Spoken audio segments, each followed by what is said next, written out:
اور قرآن کہہ رہا ہے کہ نماز پڑھو اور پھر اس کے بعد زمین میں پھیل جاؤ. تو بزرگوں نے بتایا کہ اصل معنی جو ہے فی کا معنی اعلیٰ کے معنی میں ہے.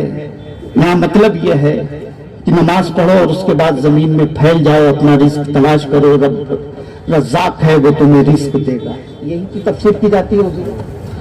میں غور کرنے لگا تو میں نے سوچا کہ یہ فی کو اعلیٰ کے معنی میں کرنے کی ضرورت ہی کیا ہے. یہاں تو یہ قرآن پاک ہمیں جو ہے سائنس کی دعوت دے رہا ہے. قرآن ہمیں بتا رہا ہے, کیونکہ قرآن پاک میں جگہ بجگہ فرمایا گیا ہے افلا تعقلون افلا تتدبرون, کہ غور کرو, فکر کرو, جگہ جگہ فرمایا گیا ہے.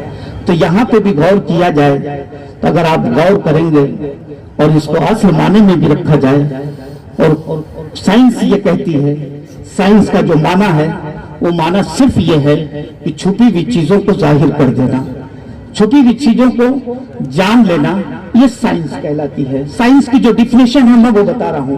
سائنس کا معنی صرف اتنا ہے.